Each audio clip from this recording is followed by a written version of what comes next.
and welcome to the shed. In today's video I'm going to be showing you how to add dividers to a tray like the one we have right here. Hope you enjoy. What I'm going to be doing here is taking apart the tray that we made in last week's video, the captured groove and rebated tray. Now normally I wouldn't suggest you take a tray apart, but I knew that I was going to be doing this video, so I wanted to be able to take this one apart to show you that if you do make one that is held together with just screws, then you can take it apart if in the future you wish to divide it up, maybe even if it's for a box or for a tray for holding little knickknacks, screws, drill bits, anything like that, maybe some dowels. So what we're going to be doing is dadoing this into the tray, and we're going to do two pieces. We're going to crisscross them, so I'm going to show you also how we're going to lap the dividers so they can join in the middle, which is another pretty common practice. So let's jump down here and we'll get started marking out our dados. So as you can see here, I've gone ahead and taken this tray apart, and I've still got it in its orientation. I did still keep the numbers here from when we made it the last time, but I also, if you do take them apart, make sure you mark the bottom so you can put it back where you want it. And so I've done little markings on the bottom of this so I can always find the correct orientation to put it back together. Obviously what we need to do here is, because we're going to be putting a divider going this way and a divider going that way, we need to find center of both these stretches and then mark our 12mm dado on that. So when it comes to measuring the stretcher, I'm actually just going to use my ruler here. Since I know this entire piece is already 300mm long, what I'm going to do is just put the flat edge here so I can reference my ruler up against that, sit it in the middle, and then I can just mark 150 straight here. Got to go 6mm either side of the center here to get our dado. If I set that on 6mm there. Whoop. Now I want to use my knife for this. So I'm going to go to 12mm just here. Put a mark, and right on the edge there a little mark. Reference into that mark, come back with a square off the top, which was the reference edge, and I'm just coming down into this groove. So essentially this is going to be a stopped dado because it's stopping in here and we're not going all the way through. And then obviously mark the other side there. I don't know if you can see these little sort of rip marks on the edge of these knife cuts, and that's a good indication that my knife is not 100% sharp. So there's another little tidbit of information. We're obviously going to go the same depth as our groove here for our rebate. We made that 6mm, so we're going to make this 6mm deep. I'm going to grab a wheel marking gauge, drop it off the edge here, lock that just so I'm taking my reference straight off the rebate, and then we can obviously come in here like this, and we're just going to roll in a small section here. Now that we've done that, you can come in with your square, reference in your little knife cut, and then bring that down to the gauge line. Same with this side.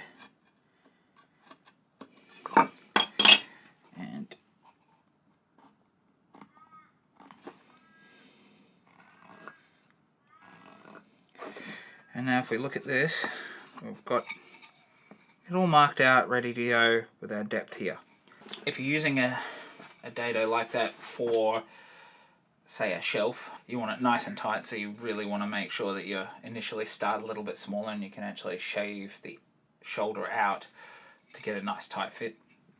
Now in this case, it's close enough, and a little bit of looseness when you've got a divider which you might want to take in and out is not necessarily a bad thing. So we obviously want to do the same on the short side.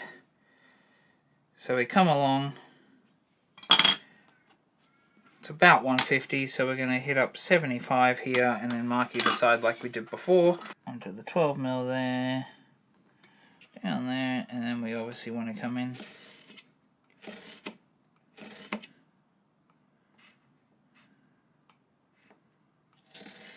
with our marking knife once again.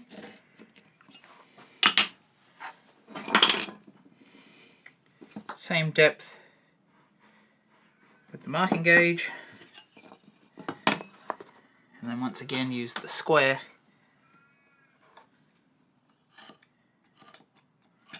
Don't accidentally go all the way through like I just did then. And we have another dado good to go, ready for our material to fit. So in order to mark this dado in the same spot on the other stretcher, what I like to do is I bring the stretchers together like this, use a square, bring them in, and that makes sure you've got them aligned dead flat. And then what we can do is come into that little mark and just put a little nick across onto the other stretcher, and we can copy that across, ensuring that it's in the exact same spot. Now there's always going to be a little bit of discrepancy, but that's how you're going to get it the most accurate.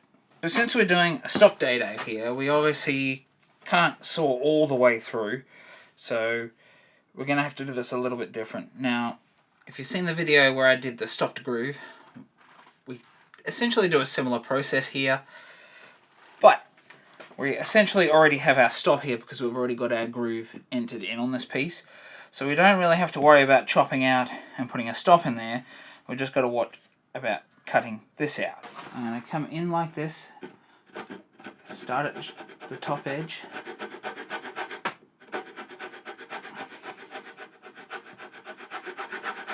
You can see that we've established that line, and now we're going to nibble it back on this side here.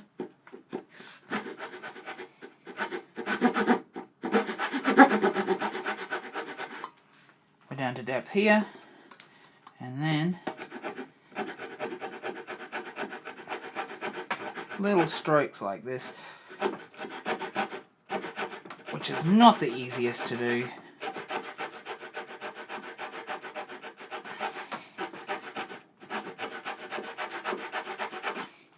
Now we're sorting that out, and you can see that there's ever so slight bit of damage just on the bottom here, but since we have this coming in, it's going to be hidden, so it's not going to be seen, so it doesn't really matter. So as you've seen in the past, when I've done the dados and the demonstration videos, if you have seen them, and I'll leave that link down below as well, that I would normally put a relief cut in the middle of that. Now, since this is in not the easiest of positions, I'm not going to be doing that full process for a relief cut. I'm just going to saw straight across and angle down, and we're just going to leave a relief cut that's not fully relieved right at the back, just on this edge.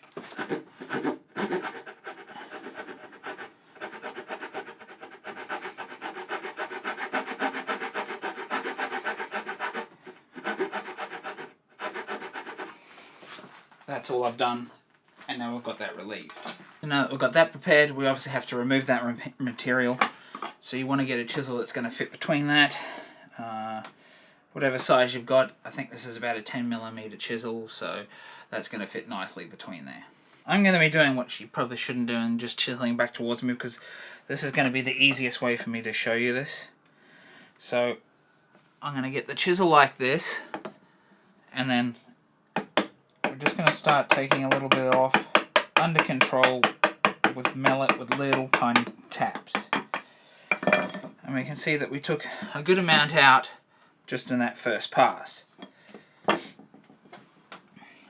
Now we can come down once again.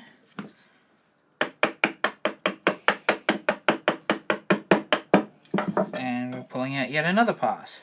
So what I'm doing here is just taking 1 or 2mm in a pass and just giving it gentle little taps.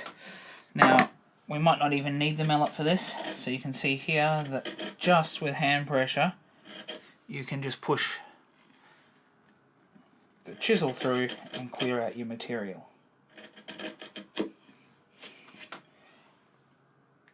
now we're going to come right into that gauge mark,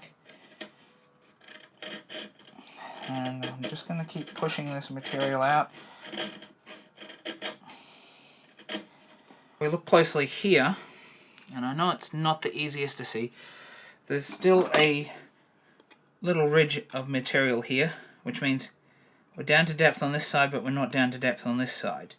So what I need to do is continue to move this back material out and reference from this right through, removing at the back until we get it flat. So if you choke up on the chisel like this, you have much better control, and you can sort of lock your fingers down, and that kind of acts as a stop. As you can see, You can go that distance, but you've got, even though there's a little bit of give in it, it means you've got a lot more control when you get to that full depth. It's not going to just go without any control to it.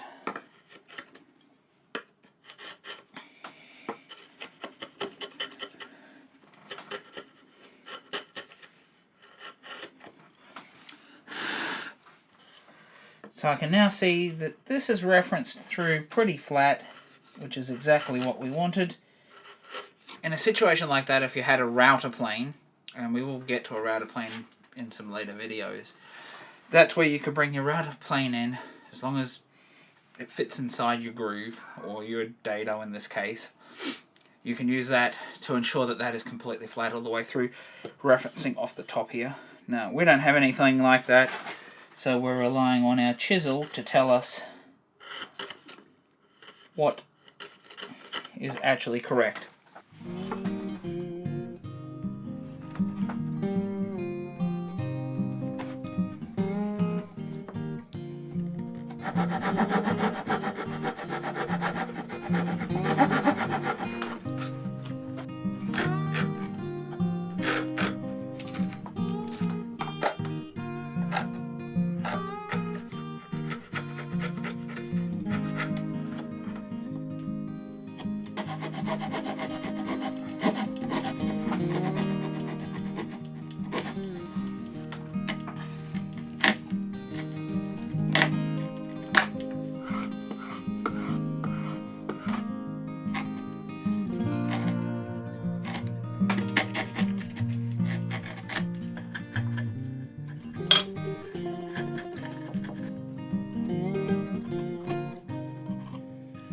Before we go ahead and move on, we need to make sure that we can actually get our dado pieces to actually fit by sliding or pushing together. Now, if there is a little discrepancy and it doesn't quite fit, we can actually just shave a little bit off to get them to fit. So now what we want to do is go ahead, assemble our tray, and then we can get our exact measurements once the tray is assembled to actually cut our dividers to length.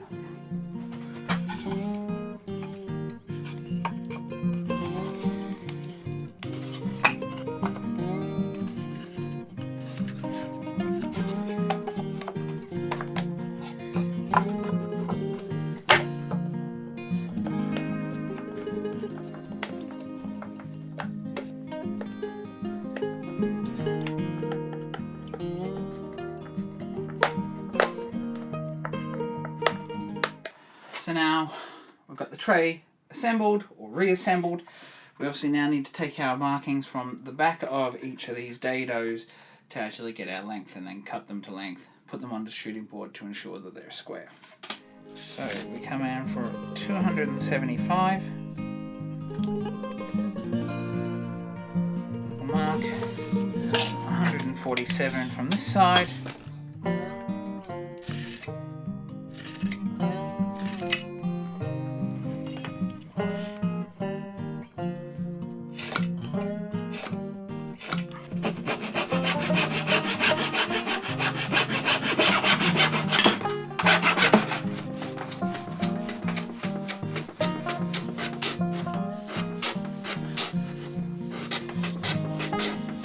So now what we want to do is refine the fit to make sure it's going to fit where we want it. So we want to bring each one of the stretches in and ensure they're going to fit here. So if you look closely here, this won't quite fit between the baseline, which means we need to do a little bit of adjustment. So I'm going to take a couple of passes off that side, a couple of passes off that side, and then try and fit it again. And we can see that it still won't quite fit.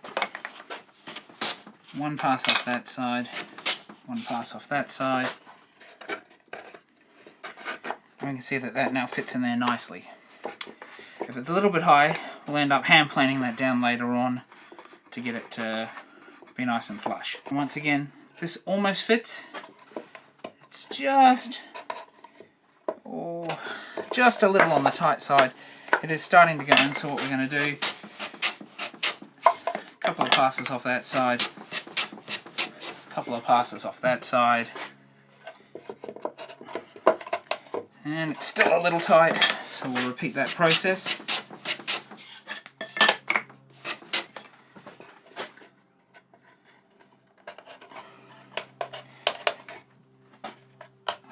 Now we can see that it almost fits, but it's still a little tight on the bottom end.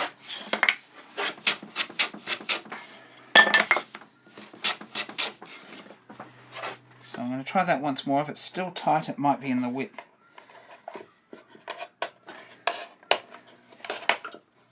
So we can see that now fits. So now that we've got them marked to length so they fit, we now want to remove half material on each of them so they can come together nicely, so we can have two dividers in there at the same time. You can see I've put the short stretcher back in, and I'm just sitting the long stretcher in the orientation that it goes in, lining it up,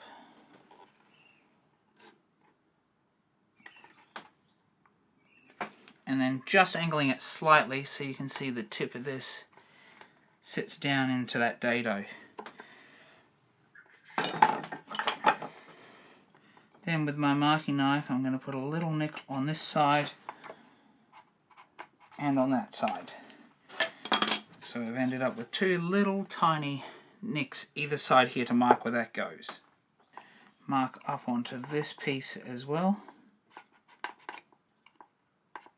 because this will be the orientation. We'll put the short stretcher in first, so we're going to take the material out of the top of this one, and we're going to take the material out of the bottom of the long stretcher. We want to get our marking gauge to come down here, the full depth, dropping right into the bottom there, and I'm just using that to get my measurement, which is 43 millimeters. So we now know we want to go half of 43 millimeters on both these pieces, and between that area where we put our marks on the top, we're just going to put a little gauge line on both sides like so. And then we're going to come in with our square into our nick. Get that on both sides. We need to run it across the top like so. Same on this side. Now we can run that down to the gauge line on this side.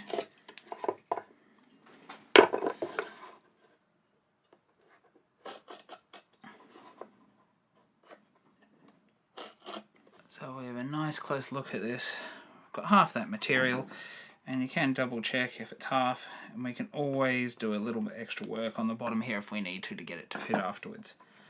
So now that we have both of them marked, and they're going to come in like this, we also need to remove that material.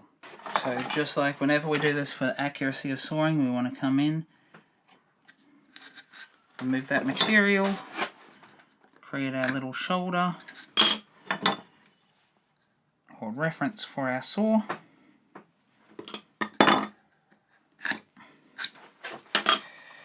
and we obviously want to start sawing this. Now when we're doing this, we want to take special attention to make sure that we stay on our line on both sides here. We've got our finger in here, so if we started square across as we've done there, we should be able to follow that on both sides and be fine. So I'm going to go a little bit further, try and stay on it. I'm already starting to drift a little bit. So I'm going to correct it on this side, correct it on that side, and now we should be back where we want to be.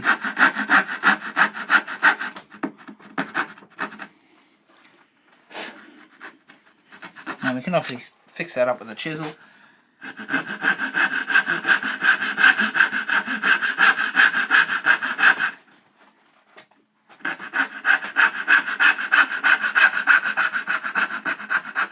Just like everything, sometimes it works a little bit easier on one side than the other, which we have here. Saw in.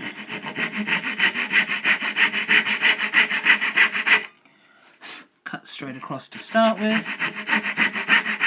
Ensure we're following the line where we want to.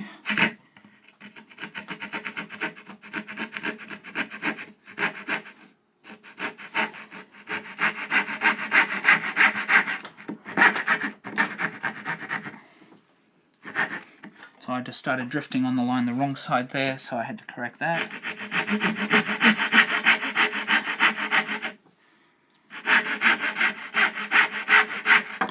So you want to come in with the chisel that's going to fit inside this, probably the same size as used before. Now I'm going to come up a good 5 or 6 mil here. And obviously you tap one side like that. Always hold it down so it doesn't move. Get on the opposite side. Remove that material, and now I'm just going to go with shorter bits of material like this and just tap it out. Now I'm coming into that groove line. I'm just going to push down with hand pressure, turn it over, check the other side.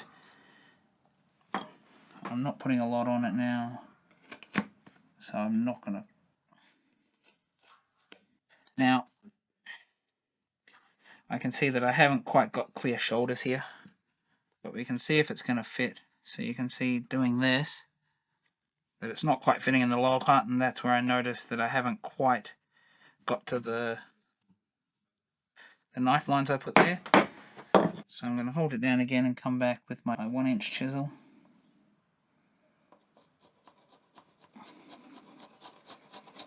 And I'm using the wider one because I can reference up on the front here as I go through. So with that in mind, we'll continue and get this other one done, and then we'll see how the fit goes before we put it back into our tray. So now we want to bring them together, and we can see they were wide enough. And when we put them in here, we can see they don't quite come flush with each other just here. There's a little bit of a lip here, which means I'm just going to adjust both of them a little bit and just take just a slither off each of them until we can get that to fit. 1/2 millimeter, if that. I'm just going to take that little bit off. Again, bring these back together, and if we look here, it's now pretty flush, so we'll go ahead and put that back into the tray now. So we're going to go ahead and try and fit this now as a complete unit. So I'm going to keep it in the orientation where this is the top piece. And line it up inside those dados. It's a little bit fiddly. Now that it's in there, we should be able to push it straight in. Make sure it's down nice and tight like this. And each one of these dados is actually flush with the surface, so we actually don't even need to plane the top of this unless we want to smooth it out and do the entire lot. So there you go, folks. That's how we can use the application of dados and half laps to add some dividers to a tray. And obviously you can use these dividers in this sort of process in boxes, tool chests, anything that you want to divide up like this. You could even do this to make little knick-knack shelves or something like that in a wall cabinet.